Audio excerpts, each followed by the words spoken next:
Começa agora mais um Freudcast. Aqui, nada é proibido. Vamos falar de angústia, sexualidade, maternidade, pânico, remédios, síndromes, fetiches e tantos outros assuntos que envolvem nosso inconsciente, só que, desta vez, quem vai sentar no divã são as neuroses e não o paciente. Alerto que nem sempre teremos respostas prontas, mas prometemos que, no mínimo, você vai ser desafiado para olhar a si mesmo e repensar sua vida. Começa agora, Freudcast. Olá, pessoal. Bom, bem-vindo ao Freudcast. Hoje nós iremos falar sobre depressão, sobre compulsão e o que mais esse papo nos levar bem ao estilo de Freud, da Associação Livre.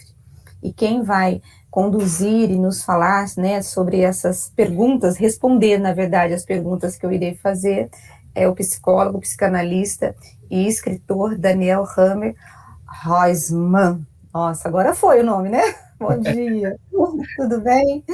Tudo bom, Rose? Bom dia, pessoal. Obrigado pelo convite, muito bom estar aqui com vocês. Que bom. Obrigada a você por ter aceito esse convite. Uma coisa que eu aprendi é que psicanalista, você precisa conversar com ele um mês antes para ele poder ajeitar a agenda dele, para ele poder me incluir lá naquela agenda toda cheia de pacientes. Bom, e a gente vai falar sobre depressão e sobre, como eu coloquei, o que esse papo nosso nos levar. Hoje em dia é muito comum o paciente chegar no consultório e dizer assim para o psicanalista ou para o médico, né, estou depressivo. A depressão, ela realmente ela é uma doença comum ou todo mundo hoje se autodiagnostica como depressão? O que é a depressão? O que está acontecendo nesse mundo todo? Tá, eu vou começar com a sua primeira colocação de que os analistas, eles não teriam uma agenda fácil, e haveria a necessidade de um agendamento com muita antecedência. No meu trabalho, e isso já tem a ver com o tema da depressão em si, eu procuro me colocar como uma espécie de bailarino, ou seja, é aquele que precisa ter um jogo de cintura, ele precisa estar, digamos assim, colocado de uma forma passional no seu trabalho, disponível. Então, quando eu recebo um convite desses, assim como quando um paciente meu precisa de ajuda, a gente deve se desdobrar ao máximo para poder atendê-lo dentro da temporalidade do tempo que ele merece e precisa. E, nesse sentido, é que o papel da psicanálise contemporânea, né, é diferente do papel da psicanálise freudiana clássica, né?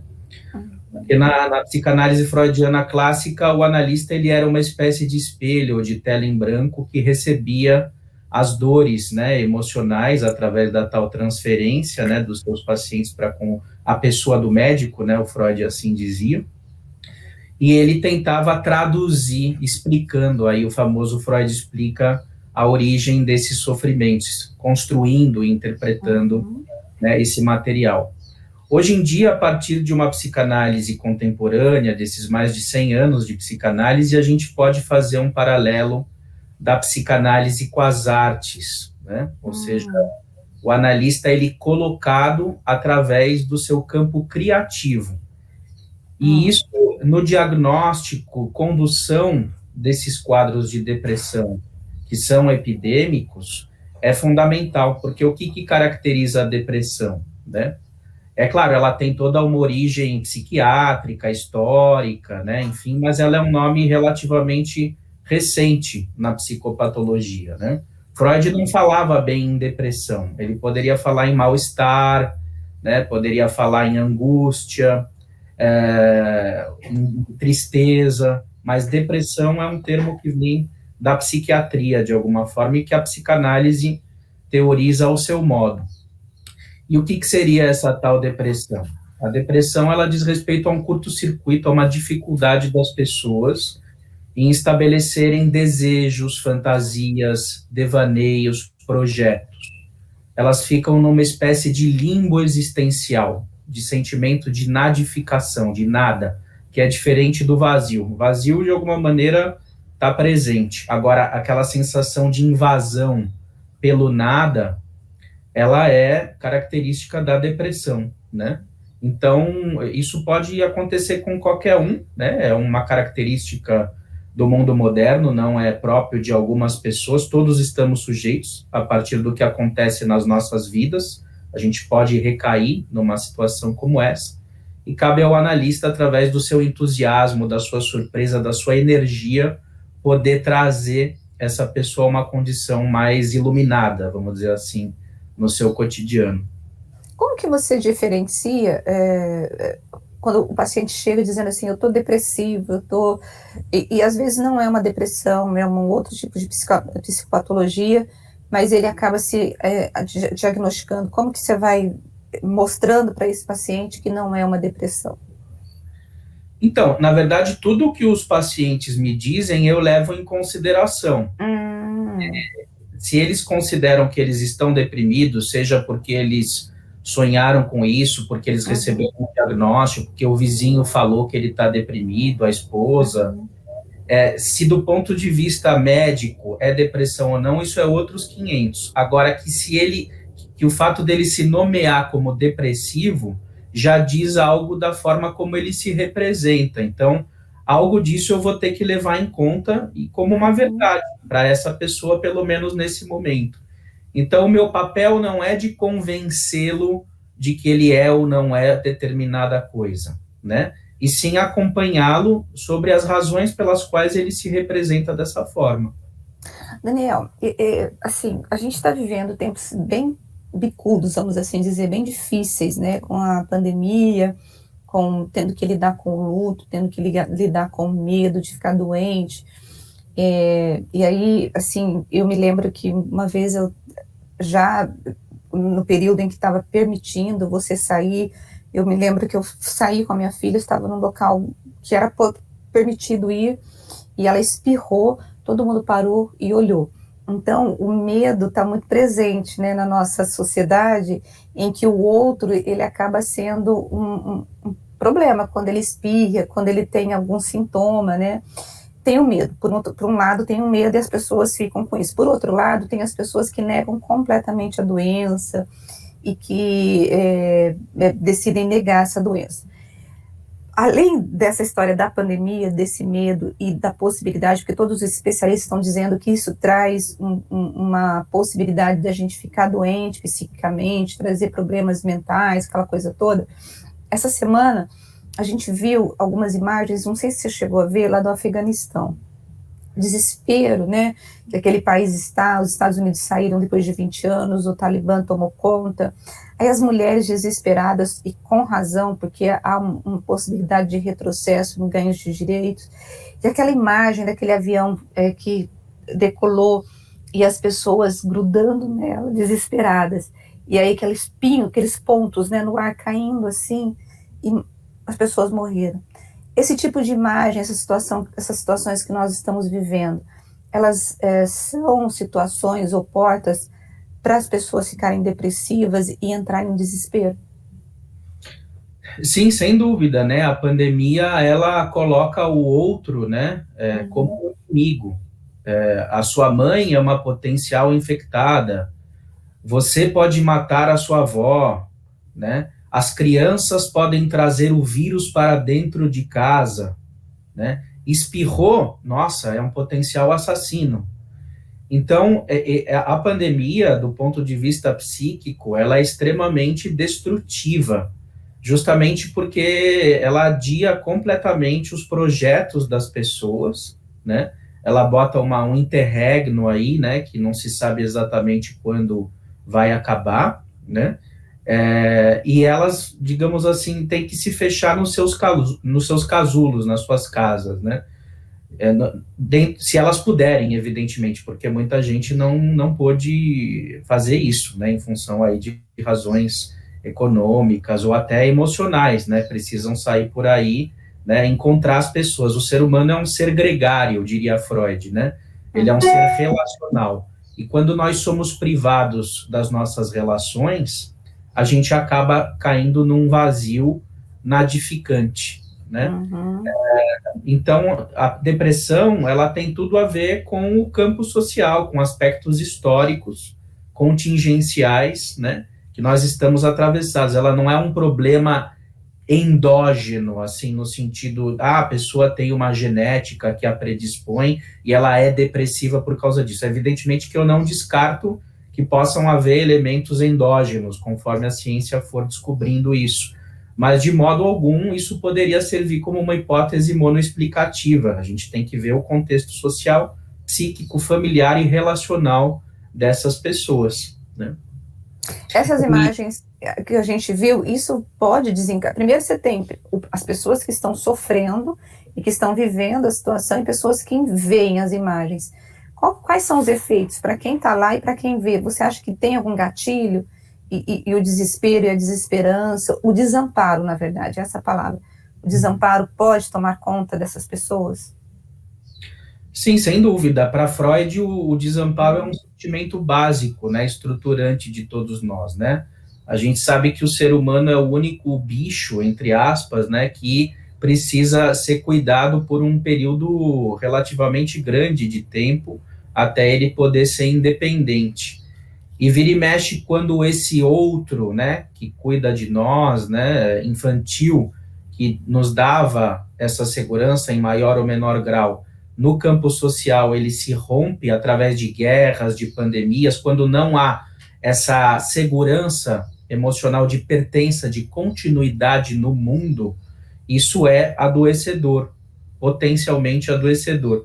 E por isso que eu digo que há uma diferença entre, no caso da pandemia, viver com a pandemia e viver pela pandemia. São coisas, atitudes subjetivas diferentes. Se alguém vive com a pandemia, ele está administrando um problema, mas a vida dele continua dentro do possível. Se alguém vive pela pandemia, toda a pandemia é a baliza existencial da vida dessa pessoa. Consequentemente, ela vai estar adoecida. A medida de todas as coisas é o vírus. Então, esse fator, esse diagnóstico diferencial é muito importante. Isso existe em diferentes graus dentro de cada um de nós. Todo mundo vive com e pela pandemia em alguma medida, né? Você falou de que a psicanálise clássica, o psicanalista era um espelho, hoje na contemporânea você consegue unir a artes e você fala muito do humor, né? E eu fiquei pensando hoje no nosso bate-papo, falei, gente, como trazer humor, né, nessas situações que nós estamos atravessando, como trazer humor para quem está doente, para quem está depressivo, como que você trabalha isso, né? Então, eu trabalho isso através da minha sensibilidade, é muito difícil de eu tentar reproduzir isso em palavras, mas assim, quando a gente percebe a forma como os pacientes nos olham, a forma como eles são receptivos ao que nós dissemos, né? Ao que nós dizemos para eles, né? Tem uma atmosfera não verbal da relação terapêutica que nos dá a baliza, né? Que vai servir de referência para a gente ver o que é possível fazer com essa pessoa, ajudá-la, quais são os elos energéticos quais o analista ou terapeuta pode se conectar com essa pessoa e vice-versa. Eu posso, numa entrevista preliminar, numa primeira vez que a pessoa vem me procurar, fazer uma piada, ou eu posso ficar um bom tempo numa análise sem fazer uma brincadeira. Por quê? Porque aquele tipo de pessoa, a condição em que ela se encontra, pode tomar a minha brincadeira como uma coisa ofensiva, né? Ela pode se incomodar, mas para uma outra pessoa, não, aquilo pode servir como um trabalho de engajamento, de alguém que está lutando por ela, de alguém que vê que ela pode sair do seu buraco existencial, que em maior ou menor grau pode existir para todo mundo, né? Você acha que nós temos perdido esse colorido da criatividade e temos vivido um mundo muito cinza, em que a gente não tem permitido, e eu estou falando como humanidade mesmo, nós temos perdido as referências e a gente não está se permitindo mais dar risada, não estamos mais nos permitindo usufruir da vida? Eu acho que a história da humanidade, ela é trágica, assim, né? Se a gente pode dizer que o mundo moderno, o fim da história, o ser humano está perdido, o ser humano não deu certo, eu acho que é paradoxal, porque, na verdade, muitas conquistas passaram a existir, né? É claro, tudo isso sempre pode estar sob uma certa ameaça, os direitos humanos, as conquistas científicas, a liberdade de expressão, a democracia, os avanços técnicos científicos, né? Quer dizer, tudo isso são conquistas da humanidade, né? Agora, tem leituras que vão dizer que hoje a gente está numa situação pior, mas é suspeito para a gente falar também, que a gente não viveu antes, né? Então, assim, o que eu posso dizer é que sempre há adversários para o novo, para o humor. E eu, inclusive, eu faço uma espécie de política dentro da psicanálise, mostrando que os psicanalistas, em geral, são resistentes a novidades, a ousadia, a ter uma clínica experimental, no sentido de testar coisas novas que façam laço com a arte, com a música, com o humor, com a poesia, com a dança. E vira e mexe eu faço intervenções clínicas que, digamos assim, se articulam com todas essas posições do campo humano, do campo artístico criativo, né? Agora, para a gente usar a criatividade e a arte, você vai depender do paciente, né? Por exemplo, você vai trabalhar com a música com o paciente que gosta de música, você vai trabalhar com filme com o paciente que gosta de cinema, e assim por diante, ou é possível você introduzir? Sim, porque não é um trabalho, digamos assim, de eu me tornar um arte-terapeuta, um musicoterapeuta, de eu fazer um trabalho sistemático com eles necessariamente. São janelas, são momentos. Num momento, por exemplo, uma paciente diz, puxa, estou conseguindo articular um laço mais amoroso na minha família. Aí evoca aquela música De Volta para o Futuro, The Power of Love. That's the power of love. Aí o que eu faço? A paciente deitada no divã, eu pego o meu celular escondido e ponho a música no meu celular. E aí aquilo traz uma atmosfera meio que encantada para ela, que energiza através da música e potencializa o amor que ela está podendo fazer circular nas suas relações. E aí ela bem diferente, hein? É mais ou menos, é como se eu fosse um diretor de cinema, de alguma forma, misturado com um artista de stand-up. Tem uma coisa espontânea que surge, me vem essa vontade de fazer e eu vou lá e arrisco e faço. Mas isso não quer dizer que em toda a sessão eu vou ficar trazendo música, você entende? Vai ser muito daquilo do papo, da onde que a conversa vai levar vocês. Como a gente está fazendo aqui agora. Tem um script, é algo que vai se produzindo na relação e de forma espontânea. E o paciente recebe bem, Daniel? Olha, modéstia à parte, eu tenho bem mais acertos do que erros, e geralmente quando eu tenho, lógico, mais acertos do que erros, quando eu cometo eventualmente um deslize, alguma coisa, o paciente me perdoa. Porque no conjunto da obra, eu tenho bastante, digamos assim, gordura para queimar nesse sentido. Você disse que você atende crianças, né? Como trabalhar a arte com crianças? É mais fácil ou diferente de adulto? Como que são esses dois mundos? Olha, por incrível que pareça, com as crianças, eu faço análise a vida inteira, então eu já passei por tratamentos tradicionais, testes projetivos, a criança faz desenhos, né, tal, massinha. Eu não, sabe o que eu tenho no consultório? Eu tenho videogame, eu tenho arminha de Nerf, eu faço guerrinha de Nerf, né? Eu tenho espadas, eu tenho máscaras, né? Ou seja, eu faço com que as crianças se vinculem a mim, que elas me vejam como uma espécie de tiozinho legal, né? E aí, a partir dessa construção desse laço afetivo entre nós, é que a criança passa a se abrir e a contar dela. Então, eu não preciso ficar numa posição passiva de esperar o inconsciente da criança se manifestar, não sei depois de quantos anos de análise, muitas vezes jamais se manifesta ali, de uma forma que o analista possa atuar. Então, eu trabalho com famílias, eu faço situações em que haja o chamado elo libidinal entre as partes, famílias em litígio, eu tento juntar as pessoas. Elo libidinal, o que é isso? Elo libidinal. Libidinal, a libido é a energia psíquica amorosa por excelência para o Freud, né? Basicamente, elos de amor, elos de paixão. Não no sentido erótico, obviamente. Sim. Elos de paixão, porque muitas vezes as crianças adoecem porque a família, de alguma forma, tem alguma sintomatologia, alguma dificuldade que precisa ser resolvida. Então, se eu receber só a criança, eu vou estar enxugando gelo. Eu preciso fazer um trabalho familiar. Então, por exemplo, eu levo o pessoal nos parques, eventualmente, eu trago a família para fazer batalha de Nerf, eu ponho música ao fundo, no meio da batalha, para dar um eco, né? Para dar um... E onde que você buscou essas referências para fazer essa psicanálise, vou dizer assim, meio prática, né? Da onde que você buscou essas referências? Ou foi coisa sua? Como que foi surgindo isso?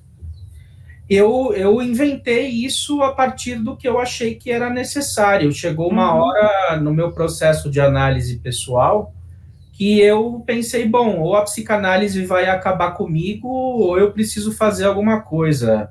A minha personalidade, ela é criativa desde quando eu era pequeno. Eu sempre imitava professores, fazia coisas em sala de aula, peripécias, né? Então, existe uma certa psicanálise que é meio conservadora, adaptacionista, né? E ela é muito burocrática e rígida, no sentido dos analistas terem que agir de uma determinada forma. Então, eu resolvi me autorizar a testar coisas novas que eu achava que poderiam contribuir. E foi dando certo. Porque são coisas muito diferentes, né? Porque, assim, eu estou mais acostumada com psicanalistas com essa psicanálise tradicional mesmo, né? E, de repente, você está trazendo nesse nosso bate-papo aqui elementos muito novos, por exemplo, de você ir ao parque com a família, né? Guerra de arminha, né? Entre as pessoas. Então, são coisas assim, até os objetos que você usa com as crianças é um mundo que eu acho que é um mundo mais moderno, por exemplo, e muito de heróis, né? Quando você usa os vídeos, quando você usa espadas, você está trabalhando muito essa coisa da fantasia mesmo, né? Exatamente. Eu tento transformar a experiência de análise em uma espécie de sonho, de sonho infantil, tanto para os pacientes, como para os pacientes crianças, né? Como para os adolescentes e para os adultos. E é justamente essa é a chave da saída da depressão, né? Ou seja, é a pessoa ter um redespertar passional pela vida. Então, se o analista ele é um cara frio, seco, distante, asséptico, neutro, ele não vai contribuir para esse paciente que está sofrendo conseguir sair desse estado que ele se encontra. Então, o analista precisa ser ativo, ele precisa ser participativo e usar o seu elo criativo para isso, para promover um processo de cura e transformação. Pois eu estou impressionada aqui com a nossa conversa, quando você fala assim, o psicanalista tem que ser mais ativo, né? É completamente diferente de tudo que a gente tem visto, mas naquela coisa da clássica mesmo, né? Agora, quando você foi falando, né, de trazer esse paciente para a vida, né, da pulsão de vida nele, porque a depressão, o paciente ele está com muita destrutividade, ele está com a pulsão de morte muito presente, né, na vida. Aí você colocou todas essas questões. Existem estágios, assim, tem paciente que reage mais rápido, que responde mais rápido. Agora tem pacientes que realmente precisam ser medicados. Como que você vê essa questão da medicação e do trabalho da psicanálise para poder trazer para a vida esse paciente depressivo? A medicação, ela é sempre uma aliada, né? Eu não sou desses que são anti-medicamento, né? Eu acho que ela pode impulsionar, de alguma maneira, né, algum estado, né? Se o paciente tem algum movimento de abertura, o medicamento ele pode eventualmente potencializar isso. mas o medicamento em si não vai resolver, ele é, sozinho, ele é um paliativo, né, de alguma forma.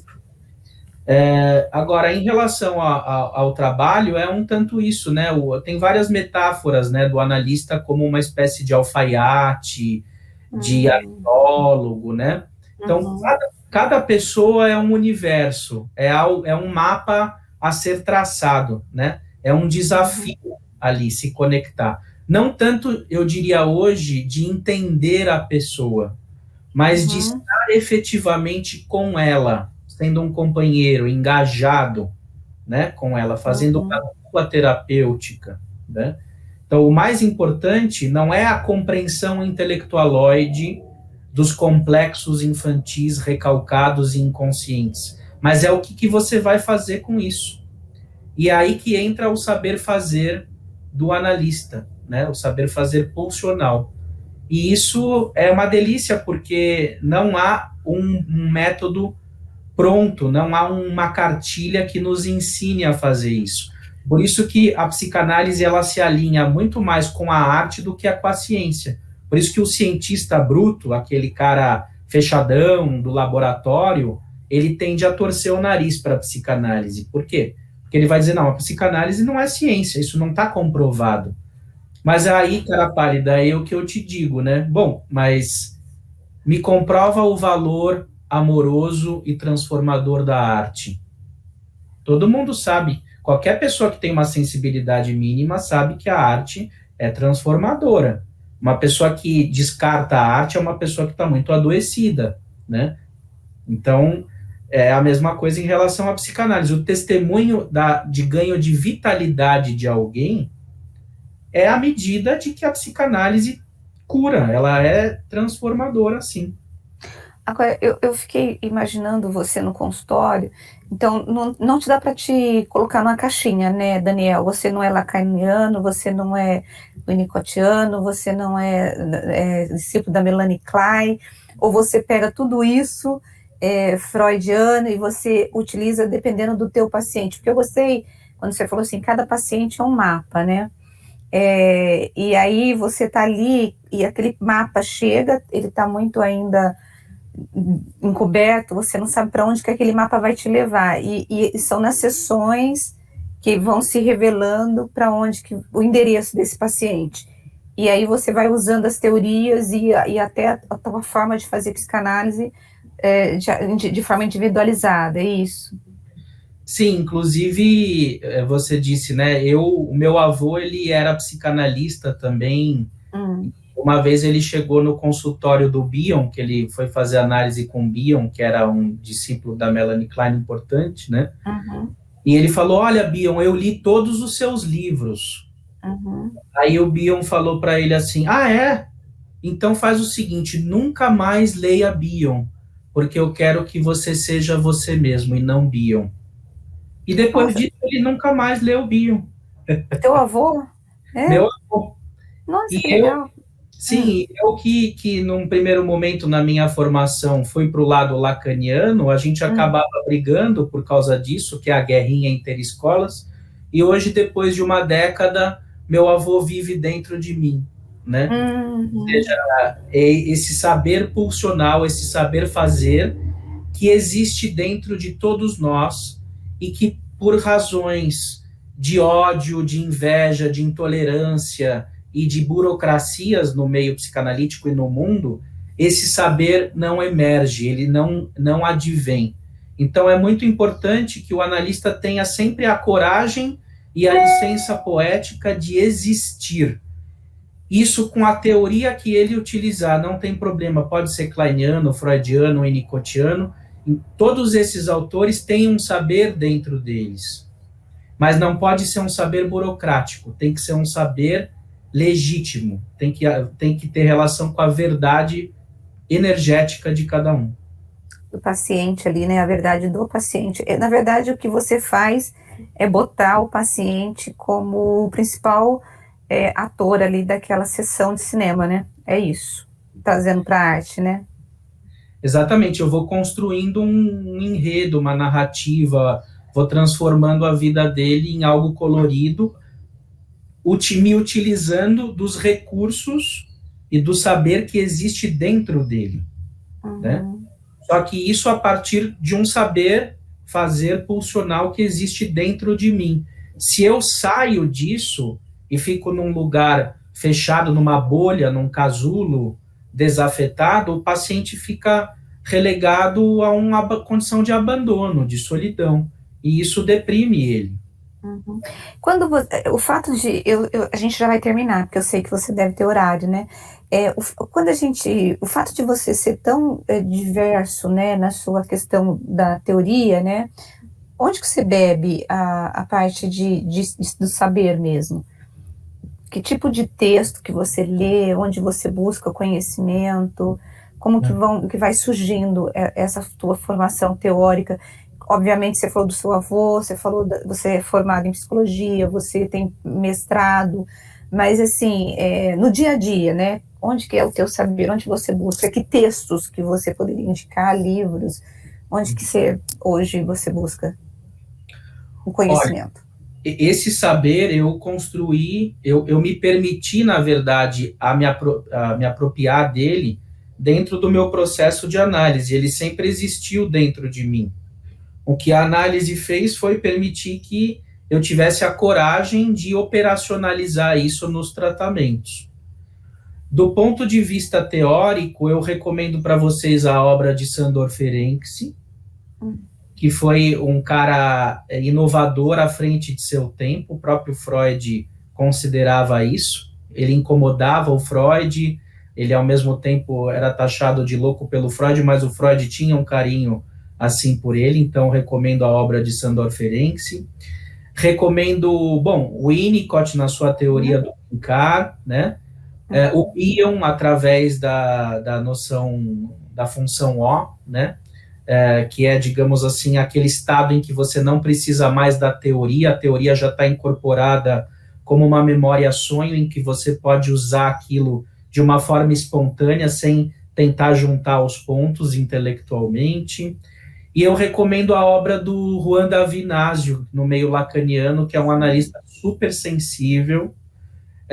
Basicamente, 2 livros dele, Como Trabalha um Psicanalista e Um Psicanalista no Divã, que é justamente onde ele fala da psicanálise como uma experiência de hospitalidade, assim, do psicanalista ser alguém hospitaleiro, que o paciente possa se sentir acolhido por ele. Então, vocês veem que são autores diferentes, entre aspas, escolas diferentes, tem escola inglesa, escola francesa, e que podem muito bem conversar e dialogar, que é justamente um problema na psicanálise. Os psicanalistas têm muita dificuldade de dialogar com os estranhos, os diferentes daquilo que ele se predispôs a trabalhar. Então, o que eu fomento hoje, o que eu, digamos assim, incentivo as pessoas a que sejam psicanalistas plurais, contemporâneos, de não terem preconceito com autores que vocês não conhecem, leem de tudo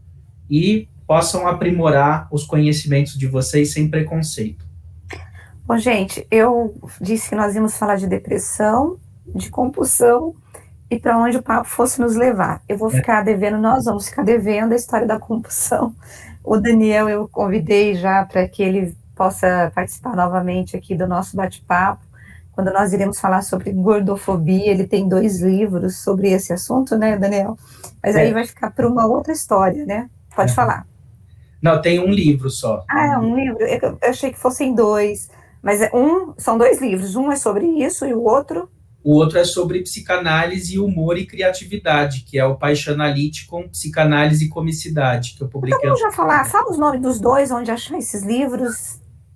Então, o primeiro é o Obesidade Não Toda, A Obesidade Não Toda, ou Quando a Gordura Fala, que está esgotado, mas vai ter uma segunda edição ampliada com 3 textos a mais, que vai ser ainda publicada esse ano pela Editora Escuta. Então, aguardem, que vai ser em breve disponibilizado. E o outro livro eu lancei ano passado, que é o Paixanalytikon, Psicanálise e Comicidade, também pela Editora Escuta, e que é um testemunho autobiográfico da minha tragicomédia com a psicanálise. Ele é um livro, em parte, ilustrado, Eu me apresento através dos sonhos. Foi o diretor de arte e o roteirista dos quadrinhos. Eu contratei um desenhista profissional para realizar através de imagens os meus devaneios, as minhas produções humorísticas. Então, ele é biográfico, ele é político no sentido de incentivar uma psicanálise criativa, né? E ele também tem clínica. Eu trago vinhetas clínicas de piadas que eu faço com os pacientes, intervenções mesmo, que podem promover mudanças emocionais. Então, é um livro que contempla esses 3 aspectos. Muito legal, eu quero ler esse livro. Eu vou te dar os 2 de presente. E tem meu canal legal. no YouTube também, que é o Paixanalyticum, onde tem muito conteúdo disponível lá, para quem quiser. Paixanalyticum, Paixanalyticum, que é uma mistura de paixão, analítica e a comicidade. Perfeito. Olha, Daniel, adorei o nosso bate-papo. Foi ótimo, a gente vai voltar a conversar aqui no Freudcast, né? Muito obrigada por você ter aceitado o convite, e eu estou muito animada com essa tua versão contemporânea da psicanálise. Primeiro você tira um pouco a gente do chão, sabe? Assim, você não fica muito, você vai, enquanto você vai conversando, a gente vai construindo, vai pensando no consultório, no set analítico, e de repente você fala, gente, esse sujeito está oferecendo alguma coisa aí nova, né? Assim, é bem legal mesmo. Olha, muito obrigada por esse bate-papo. Eu acredito que muita gente vai gostar, que vai dar muitos comentários, e depois eu vou te mandar os comentários sobre nossa conversa, e eu espero que você possa voltar aqui para a gente poder conversar sobre outros assuntos. Muito obrigada, viu, Daniel? Nossa, eu que agradeço, fico muito feliz, muito realizado mesmo. Obrigado pela oportunidade. Tá certo, gente, e eu que agradeço a tua companhia. Sei que você deve ter adorado. Olha, tô ficando meio arrogante aqui no Freudcast, né? Mas é porque eu gostei muito. E aí, quando a gente gosta, né, a gente sabe que o próprio ouvinte, a pessoa que está vendo, vai gostar demais. Eu vou deixar depois o endereço do YouTube tudo certinho para você, o nome dos livros, e aí você entra lá, pelos nossos ouvintes e telespectadores, vem para poder adquirir. E eu tenho um encontro com você marcado para a próxima terça-feira, com mais um psicanalista, com mais um assunto muito legal, que vai... eu sempre digo que todo o nosso bate-papo aqui sempre tem o objetivo de levar o conhecimento e fazer com que a gente se torne uma pessoa melhor. Então, até a próxima terça-feira. Abraço para você, beijo. Tchau, tchau.